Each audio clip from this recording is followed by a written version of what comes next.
Einstein was not merely a scientist but the foremost among the great. He said, "The religion unrelated to science is blind, and the science unrelated to self-knowledge is lame. Hence both religion and science are essential." A quote from Sadhguru Sri Nanagaru's speech.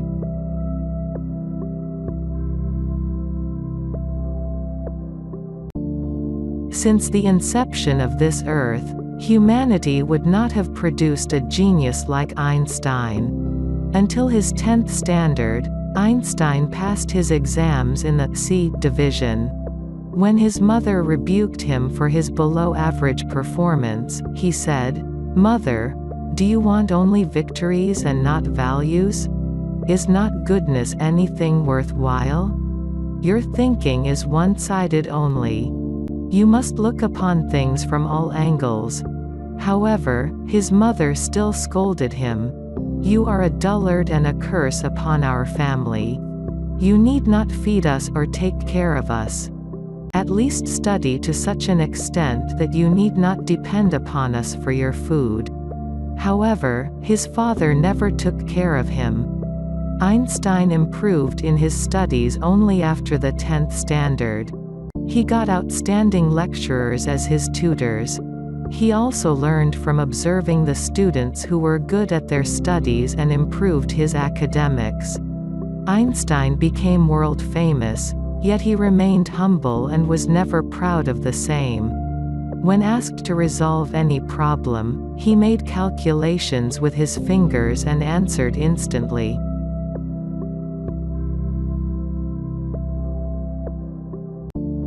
Even Einstein got the question, "Who am I?" When he attended a maths conference, he was addressed as a physician, and at a physics conference, he was recognized as a mathematician. Therefore, Einstein always doubted whether he was a mathematician or a physician.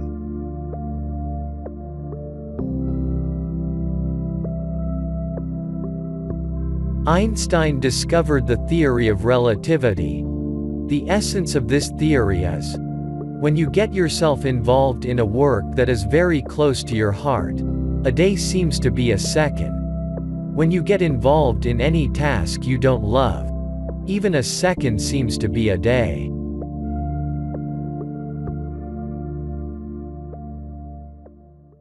Relativity, that mass and energy are but different manifestations of the same thing. A somewhat unfamiliar conception for the average mind. Furthermore, the equation E is equal mc squared, in which energy is thought equal to mass multiplied with the square of the velocity of light, showed that very small amount of mass may be converted into a very large amount of energy, and vice versa. The mass and energy were in fact equivalent, according to the formula mentioned above. This was demonstrated by Kokra and Walton in 1932 experimentally.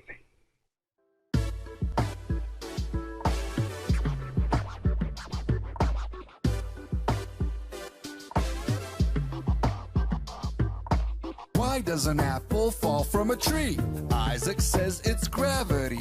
If you travel light speed, where would you be? Few years ahead in front of me. My pal Isaac Newton said, gravity is everywhere. Now I hear a voice inside my head. E equals mc squared. E equals mc squared. MC squared. Time, space, in a race. No one beats the speed of light. Space, time, MC squared. Clap your hands cause Maxwell's right. My pal James Clerk Maxwell said, nothing's faster than the light. When I write E equals MC squared, I'm pretty sure that he was right. E equals MC squared.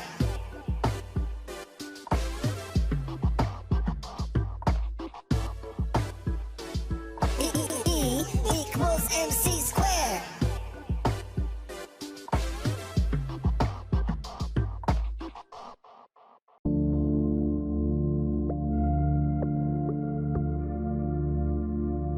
Once, a boy studying 4th standard, having heard that Einstein is a maths professor, approached him and asked for tuition in maths. Einstein started teaching him accordingly. When the boy paid $2 in return, Einstein asked him how he got this money.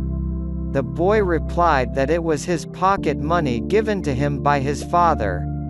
When the boy's father learned that his son approached Einstein for maths tuition, he immediately went to Einstein and said, "Forgive my son as he doesn't know who you are and how busy you are. I will ensure that my son will not disturb you anymore." Einstein replied, "It is your wish whether or not you would like to send your son to me any further. But I will never return those $2 I received from your son. Instead, I will preserve the same in memory of your son's thirst for knowledge."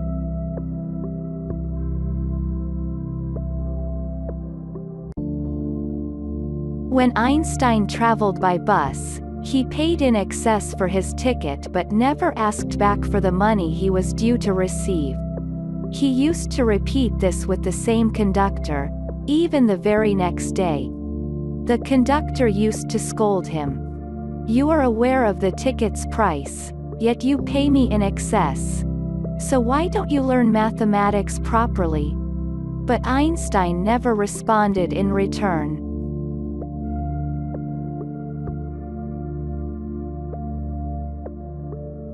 Einstein was always involved in deep thinking. He used to forget that he was in the washroom and spent the whole night thinking. Sie hier in Amerika wieder zu sein? Wenn ich Sie sehe, sicher. What do you think of prohibition, Professor? Ich trinke nicht, also ist mir das ganz gleich. He doesn't drink at all, so it is not interesting.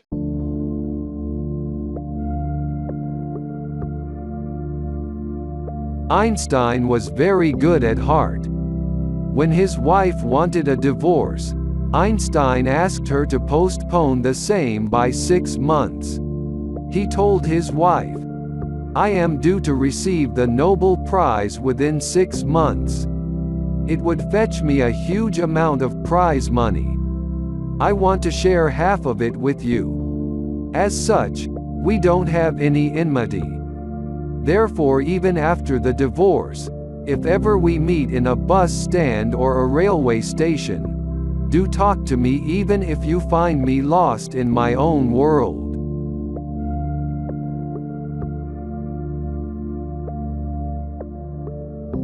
Einstein said, "I have made a tremendous contribution towards the progress of science. I invented the atom bomb and hydrogen bomb. But ultimately, they will only be misused by humanity to kill people. So I don't understand whether my invention has done good or bad to humanity."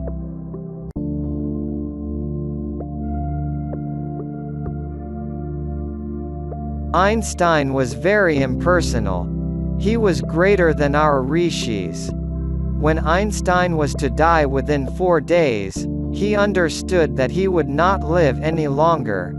He called 2 of his friends and 2 of his relatives and said, "I am currently in New Jersey hospital. After my death, please don't inform anyone. First, burn my corpse, dissolve my ashes in a nearby river, and then only announce my death to the world. Don't build any memorials in my name. If there is anything worthwhile that I have contributed towards maths and physics, humanity can make use of the same." The newspapers described Einstein's death. Einstein left this world calmly, peacefully, bravely, boldly, without any regrets. Thus Einstein's impersonal behavior made him greater than our rishis.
After receiving the Nobel Prize, Einstein was offered several honorable positions like president and secretary in various universities. But Einstein rejected them all, saying, "I am born for doing research in science and not for these positions.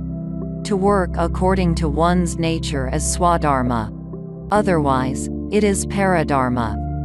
Therefore, if you practice swadharma throughout your life, you will remain peaceful even on your deathbed."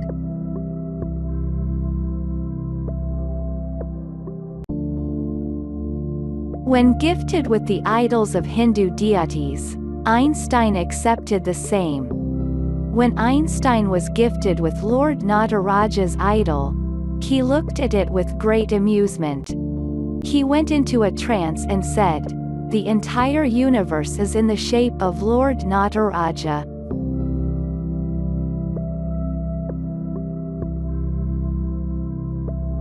Einstein said, "I am not sure whether God exists or not, but I have a 100% conviction in the existence of human stupidity."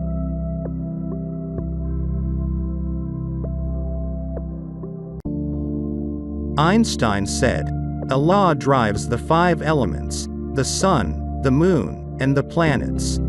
The same law drives the entire creation. Still, we don't recognize that the same law drives our lives."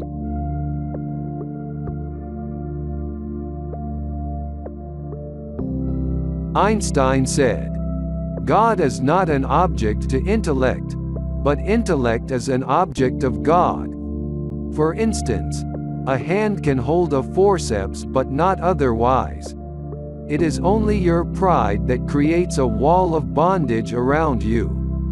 You can break this wall only when you utilize your money, power, education, love, and all God-gifted faculties for the sake of society."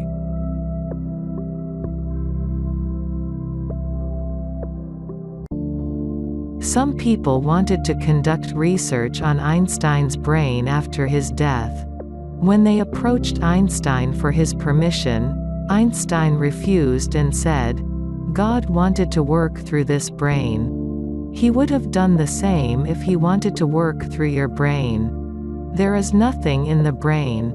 It is God who works. If the entire sand on a beach represents God, my brain represents a temple made of such sand on that beach."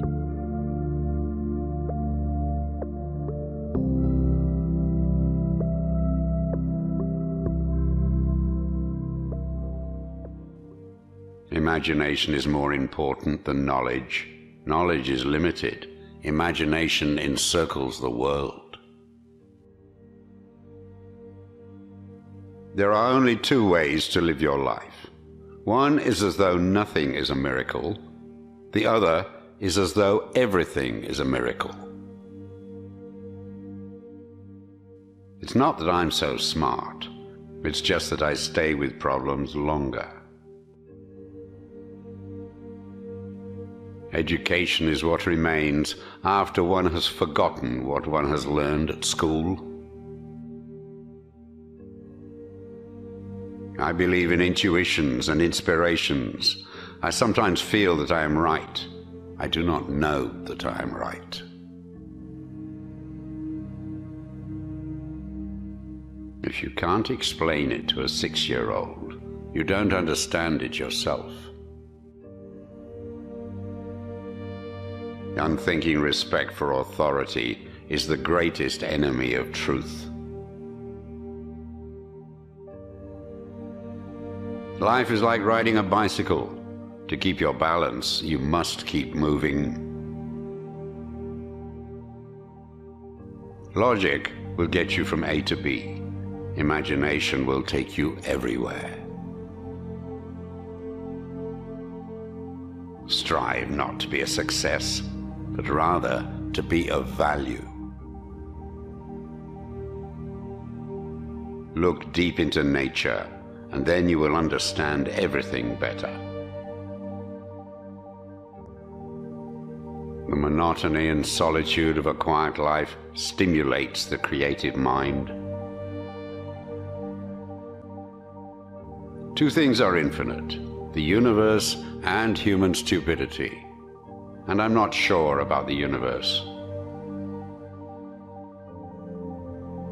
Never memorize something you can look up. Once we accept our limits, we go beyond them. Imagination is everything. It is the preview of life's coming attractions. Most people say that it is the intellect which makes a great scientist. They are wrong. It is character. Great spirits have always encountered violent opposition from mediocre minds. No problem can be solved from the same level of consciousness that created it. Anyone who has never made a mistake has never tried anything new. Reality is merely an illusion, albeit a very persistent one.